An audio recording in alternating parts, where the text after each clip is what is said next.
Hello everyone, so welcome to my channel. This is the first video that we are making. This is the Ladybird Classics, which was really difficult to find, not really available in the market. So we're going to do the Ladybird series first, the only classics one. So this is Alice in the Wonderland, and this is, let's see, so it was originally told by Lewis Carroll and is retold by Joanna Collins, and this book is illustrated by Esther Gracia Cortez. So let's get started. Down the rabbit hole. Alice was tired of sitting by her sister on the grassy bank and having nothing to do. Her sister was reading a book with no pictures or conversations in it. It looked very dull. It was a hot day and Alice was sleepy. She was wondering whether to get up and make a daisy chain when suddenly a white rabbit with pink eyes ran close by her. Oh dear, I shall be late," the white rabbit said. He took a watch out of his waistcoat pocket, looked at it, and hurried on. Alice knew how she was going to get out again. The rabbit hole went on like a tunnel for some way, but suddenly Alice found herself falling down a very deep well. She was falling slowly, so she had time to look around and see all sorts of interesting things along the way. "I wonder how many thousands of miles I've fallen," she thought. "I must be somewhere near the center of the earth. Perhaps I'll fall right through to the other side." Just then, thump, thump, thump, down she came on a heap of leaves without hurting herself at all. Ahead of her, at the end of a long passage, she saw the white rabbit hurrying along. "Oh, my ears and whiskers, how late it's getting," she heard him say as he turned the corner. Chapter 2. The Gold Key. By the time Alice reached the corner, the rabbit had gone. She found herself in a long hall lit by lamps in the ceiling. There were doors all the way round, but they were locked. How was she going to get out? Then she saw a little table made of glass. On top of it was a gold key, but it was too small to unlock any of the doors. Then Alice noticed a low curtain. Behind it she found a tiny door, only 15 inches high. The key fitted perfectly. Alice had to kneel down to look through the door. There was a small passage, not much larger than a rabbit hole, that led to the loveliest garden she had ever seen. She was too big to get her head through the doorway. "I wish I could shut up like a telescope," she said to herself. She walked back to the glass table. To her surprise, there was a bottle on it, which had not been there before. A label around its neck said, "Drink me," in large letters. Alice took a sip. It was delicious and tasted of all Alice's favorite foods, so she drank it up. "What a curious feeling," said Alice. "I must be shutting up like a telescope." And so she was. Soon she was only 10 inches high, but the right size to go through the little hole into the lovely gardens. But poor Alice, when she got to the door, she realized that she had left the gold key on the top of the glass table, and now she was too small to reach it. She tried to climb up one of the ladder tables, but it was too slippery. At last she sat down and cried. Then she noticed a little glass box on the floor, just under the table. Inside it was a very small cake with the words, "Eat me," beautifully marked on it, "Currants." "Well, I'll eat it," thought Alice. "If it makes me larger, I can reach the key, and if it makes me smaller, I can creep under the door. So either way, I'll get into the gardens." She nibbled the cake, and soon she had finished it all up. Chapter 3. The Pool of Tears. "Curiouser and curiouser," cried Alice. "Now I am opening out like the largest telescope that ever was." Her feet were so far away that she wondered how she could get her shoes and stockings on and off. Then her head stuck against the ceiling. Alice was more than 9 feet tall. She picked up the little gold key and hurried off to the garden door. But poor Alice could only look into the garden with one eye by lying down on the floor. She sat down and began to cry again. "What a great baby you are," she scolded herself, but she could not stop crying. Soon there was a large pool of tears around her, reaching halfway down the hallway.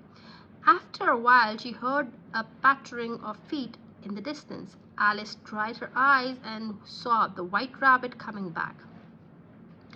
He was carrying a fan and a pair of white gloves and muttering, "Oh, the Duchess! Oh, the Duchess! Won't she be cross if I've kept her waiting?"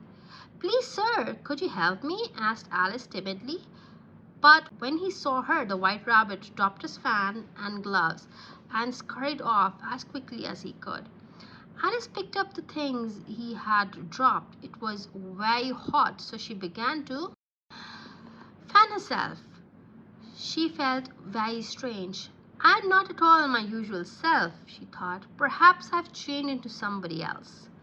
I'll see if I still know the things I learned at school. 4 times 5 is 12, and 5 times 6 is 13. London is the capital of Paris, and Paris is the capital of Rome. That can't be right," she sobbed. "I must be somebody else." Then she noticed she had managed to put on one of the White Rabbit's little gloves. "I'm small again," she cried, and ran off to the garden door. But now it was shut and the gold key was back on the glass table. "Now things are worse than ever," she thought. Her foot slipped and splash! She was up in her chin in salt water in the pool of tears. The Mouse's Tale, Chapter 4. Alice soon found that she was not alone. A mouse was swimming a little way off. To Alice it looked as big as a hippopotamus. "Oh, Mouse," she said politely, "do you know the way out of this pool?" The mouse did not answer. "Perhaps it's a French mouse and doesn't speak English," thought Alice. She only knew one sentence in French from school. "Où est mon chat?" she asked hopefully. The mouse nearly jumped out of the water and quivered with fright. "Oh, I beg your pardon," apologized Alice. "I forgot mice don't like rats." "Would you like cats or dogs if you were me?" squeaked the mouse indignantly. "I suppose not," said Alice, and they swam together to the shore. A strange, bedraggled collection of birds and animals had gathered here. They were running races in circles, organized by a dodo to get themselves dry, and Alice and the mouse watched them with interest. When the races were finished, Alice asked the mouse to tell her about himself and why he hated C and D. She was afraid to say cats and dogs. "Mine is a long and a sad tale," he said, sighing. Alice had been looking at the mouse's tail as he spoke. "It is long," she said, "but why do you call it sad?" So when he began his story, Alice's idea of it was something like this. Furry said to a mouse that he met in the house, "Let us both go to law. I will prosecute you. Come, I'll take no denial. We must have the trial, for ready this morning I've set to do, set the mouse to the cur. Such a trial, dear sir, with no jury or judge, would be wasting our breath." "I'll be judge, I'll be jury," said cunning old Fury. "I'll try the whole cause and condemn you to death." "You're not attending," said the mouse crossly. "Yes, I am," said Alice. "I think you'd got the 5th band." "I had not," said the mouse sharply. "A knot?" said Alice, always ready to help. "Oh, let me help you to undo it." But the mouse was offended and would not stay to finish his story. Chapter 5. Advice from a Caterpillar. Meanwhile, the rabbit's fan and gloves had vanished, and so had the pool of tears and the hall and the glass table. Instead, Alice found herself on the edge of a wood. She ran through grass and flowers till she came to a mushroom that was as big as she was. On top of it sat a large blue caterpillar with its arms folded quietly, smoking a hookah, which is a sort of long curly water pipe. At first the caterpillar took no notice of Alice, but after a while it took hookah out of its mouth and asked in a sleepy voice, "Who are you?" Poor Alice was not at all sure who she was. "I can't remember things as I used to, and I don't stay the same size for 10 minutes together," she said. "What size do you want to be?" asked the caterpillar. "I'm not really particular about size," replied Alice, "but I should like to be a little larger than I am now. 3 inches is just such a silly size to be." The caterpillar drew itself up to its full height, which was exactly 3 inches tall. "It is a very good height indeed," it said angrily, and began to crawl away. As it went, the caterpillar remarked, "One side will make you taller and the other side will make you shorter." "One side of what?" asked Alice. "Of the mushroom, of course," said the caterpillar crossly, and a moment later it was out of sight. Alice put her arms around the edges of the mushroom as far as she could reach and broke off 2 pieces. She nibbled each in turn until she had managed to bring up her height just to 9 inches. Then she set off again till she came to a house. Alice went up to the door and knocked timidly. There was a most extraordinary noise going on inside, howling, sneezing, and even so often a crash as if a dish had been broken. There was no answer to her knock, so Alice pushed the door open and marched in. Chapter 7. The Mad Hatter's Tea Party. Alice easily recognized the Marsh Hare's house. The chimneys were shaped like ears, and the roof was covered with fur. At a table in front of the house, the Marsh Hare and the Hatter were having tea. A dormouse was sitting between them. It was asleep, and other 2 were using it as a cushion, resting their elbows on it and taking over its head. The table was a large one, but all 3 were crowded together at one corner of it. "No room, no room," they cried when they saw Alice coming. "There's plenty of room," said Alice indignantly, sitting down in a large armchair. "Have some wine," said the Marsh Hare. "I don't see any wine," said Alice, looking around. "There isn't any," said the Marsh Hare. "It wasn't very polite of you to offer it then," said Alice angrily. "It wasn't very polite of you to sit down without being asked," said the Marsh Hare. Then the Hatter joined in. "Why is a raven like a writing desk?" he asked Alice. "I believe I can guess that," began Alice. "Do you mean you think you can find out the answer?" asked the Marsh Hare. "Exactly so," said Alice. "Then you should say what you mean," said the Marsh Hare. "I do," Alice replied. "At least I mean what I say, and that's the same thing, you know." "Not the same thing at all," said the Hatter. "You might as well say that I see what I eat is the same thing as I eat what I see." "You might as well say," added the Marsh Hare, "that I like what I get is the same as what I get what I like." While Alice thought about how to reply to this, the Mad Hatter took out his watch and looked at it. He shook it every now and then and held it to his ears. 2 days wrong, he said. I told you, butter wouldn't suit the works. He looked angrily at the Marsh Hare. It was the best butter, said the Marsh Hare.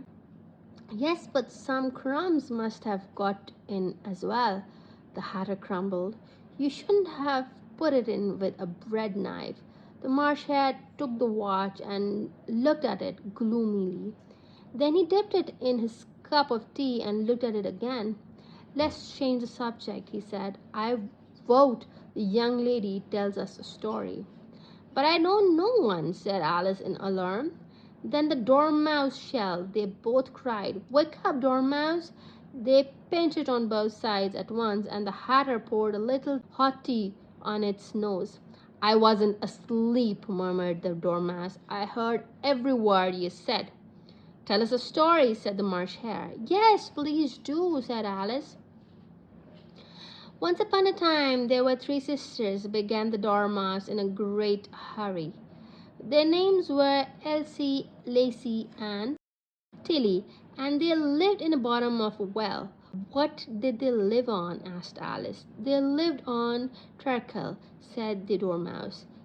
They couldn't have, they'd have been ill, said Alice. So they were, said the Dormouse, very ill. Have some more tea, said the Hatter to Alice. I haven't had any yet, said Alice, so how can I have any more? You mean you can't have less, said the Hatter. It's easy to have more than nothing. Alice turned back to the Dormouse. Why did it live at the bottom of the well? She asked. It was a treacle well, said the Dormouse. The sisters were learning to draw, you see. What did they draw? Asked Alice. Treacle, replied the Dormouse. I don't understand, said Alice. Where did they draw the treacle from? You can draw water from a water well, said the Hatter, so why shouldn't you draw a treacle from a treacle well? But they were all in the well, cried Alice. Of course they were, said the Dormouse. Well in. He was getting sleepy again. They drew everything that began with an M. The Dormouse went on drowsily, such as mousetraps and the moon and the muchness. You say things are much of a muchness. Did you ever see a drawing of a muchness? I don't think, began Alice. Then you shouldn't talk, snapped the Hatter. This was too much for Alice. She got up and walked into the woods. When she looked back, she saw that the others were trying to put the Dormouse into the teapot. Chapter 8, The Queen's Croquet Crown. Alice noticed a tree trunk in front of her with a door in it. She opened it and found herself back in the hall with the glass table and the gold key. This time I know what to do, she said. She nibbled at the mushroom until she was small enough to go through the little door into the lovely garden with its flower bed and fountains.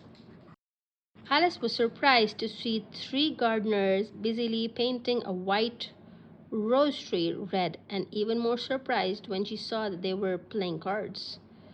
They were flat and oblong with hands and feet at the corners. Their names were 2, 5, and 7. You see, miss, this here rose tree ought to have been red, 2 was explaining. If the Queen sees it, we shall have all our heads chopped off. Hush, whispered 5. Here she comes. All three fell flat on their faces.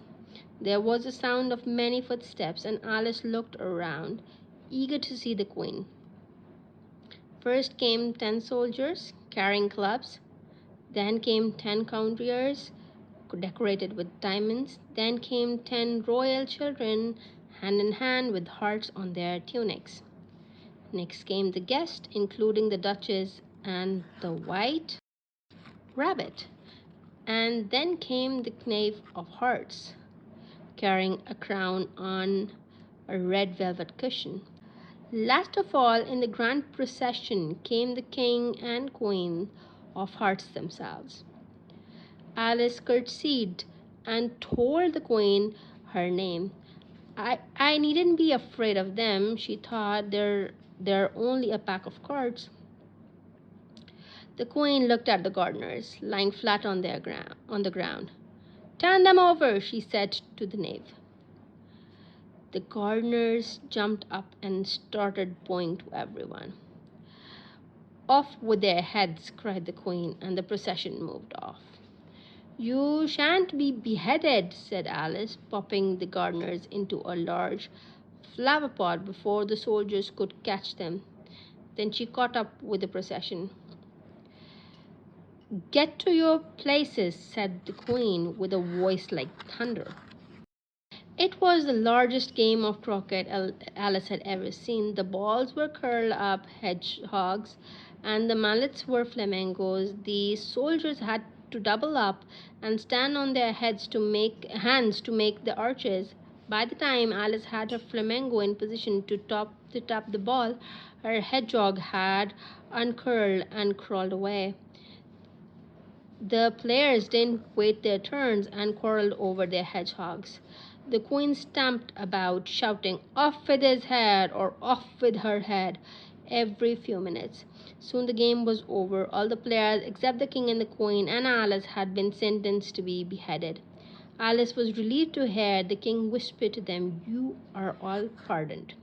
Alice was talking to the Duchess when a trumpet sounded in the distance. The trial's beginning. Come on, said the Duchess, taking Alice by the hand.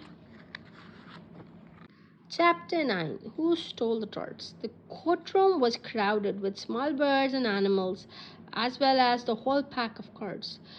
The king and the queen of hearts were sitting on their thrones. The king, who was judge, wore a wig on his crown on top of it. Near the king stood the white rabbit, with a trumpet in one hand and a parchment scroll in the other. The knave of heart was in chains, standing between two soldiers. On the table was a dish of tarts. Alice hoped that they all were refreshments. There was a jury box with 12 creatures in it, animals, birds, and a small lizard named Bill. They were all writing on slates. They're putting down their names in case they forget them, whispered the Duchess, digging her sharp little chin into Alice's shoulder. Stupid things, said Alice in a loud voice. Silence in court, cried the White Rabbit.